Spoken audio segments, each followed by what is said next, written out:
কুষ্টিয়ায় আজ উদযাপিত হচ্ছে বীর ঠাকুরের প্রণয়ন দিবস। এদিনে তাকে স্মরণ করে আয়োজন করা হয়েছে নানা কর্মসূচি।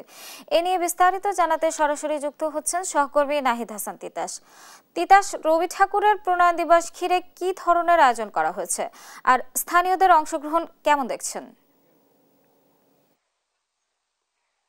পার্বণ, আজ 22শে শ্রাবণ বিশ্বকবি রবীন্দ্রনাথ ঠাকুরের 84তম প্রয়াণ দিবস। তবে এই দিবসটি উপলক্ষে বিশ্বকবির যে স্মৃতি বিজড়িত কুষ্টিয়ার শিলাইদার কুঠিবাড়ি রয়েছে, সেখানে কিন্তু তেমন কোনো আয়োজন নেই। আমি রয়েছি কবির স্মৃতি বিজড়িত সেই শিলাইদাহের কুঠিবাড়িতে। আমি যদি একটু আপনাকে দেখাই যে এই শিলাইদাহের কুঠিবাড়ি একদম শুনশান, নীরবতা। আসলে এখানে কেউ নেই, প্রয়াণ দিবসের কোনো অনুষ্ঠানমালাও নেই এখানে। এক কথায় আমি বলতে পারি নীরবে নিবৃতেই কিন্তু কবির যে প্রয়াণ দিবস সেটি কিন্তু চলে যাচ্ছে এখানে। এ নিয়ে কিন্তু যারা কবি গুরুর রবীন্দ্র প্রেমীরা রয়েছে, যারা গবেষকরা রয়েছে, তারা কিন্তু ক্ষোভ প্রকাশ করছে। তারা বলছে বাংলা সাহিত্য সংস্কৃতিকে যিনি বিশ্ব দরবারে পরিচিত করেছেন, যিনি এই বাংলা সাহিত্যের অবদান রেখেছেন, বাংলা সাহিত্যকে যে বিশ্বে দরবারে তুলেছেন, তার এই প্রয়াণ দিবসের কোনো আয়োজন না থাকায় কিন্তু তারা এক প্রকার ক্ষোভ প্রকাশ করছেন। তারা বলছেন যেভাবে কবিগুরু রবীন্দ্রনাথ ঠাকুরের জন্মবার্ষিকীতে জাতীয়ভাবে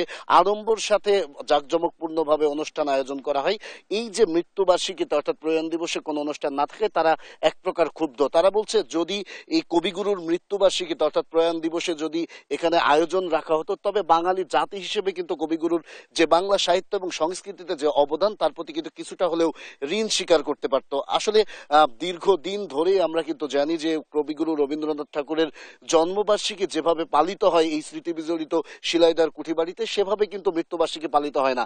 এ নিয়ে কিন্তু দীর্ঘদিন ধরে রবীন্দ্র প্রেমী যারা রয়েছে তাদের কিন্তু ক্ষোভ রয়েছে। তবে এ বিষয়ে এখানের কুঠিবাড়ির দায়িত্বে যারা রয়েছে, আমি তাদের সাথে কথা বলেছি, দায়িত্বে যারা রয়েছে তারা যেটি বলছে যে আসলে জাতীয়ভাবে কোনো অনুষ্ঠান না থাকলেও কিন্তু আগামী কাল স্থানীয়ভাবে আলোচনা সভা এবং সাংস্কৃতিক অনুষ্ঠানের আয়োজন তারা রেখেছেন। আসলে কবিগুরু রবীন্দ্রনাথ ঠাকুর 1889 সালে কিন্তু এই ছায়া শীতল শিলাইদার কুঠিবাড়িতে এসেছিলেন এবং এখানে কিন্তু দীর্ঘ সময় তিনি থেকেছেন এবং এই শিলাইদার কুঠিবাড়িতে বসেই কিন্তু তিনি গীতাঞ্জলির অধিকাংশ কাব্যগ্রন্থ রচনা করেছিলেন। তিনি যেমন বাংলা সাহিত্য সংস্কৃতিকে বিশ্ব দরবারে তুলে ধরেছিলেন, তেমনি এই শিলাইদায় কিন্তু তাকে বিশ্ব কবির মর্যাদা এনে দিয়েছিলেন। তাই কবি রবীন্দ্রনাথ ঠাকুরের এই যে বাংলা সাহিত্য এবং সংস্কৃতির প্রতি যে অবদান, সেই অবদানকে ঋণ স্বীকার করতেই কিন্তু যারা রবীন্দ্র প্রেমী রয়েছে তাদের দাবি যে জন্মবার্ষিকীর মতো কিন্তু মৃত্যু বার্ষিকীতেও যেন আড়ম্বর সাথে জাতীয়ভাবে বিভিন্ন ধরনের অনুষ্ঠানমালা পালন করা হয়।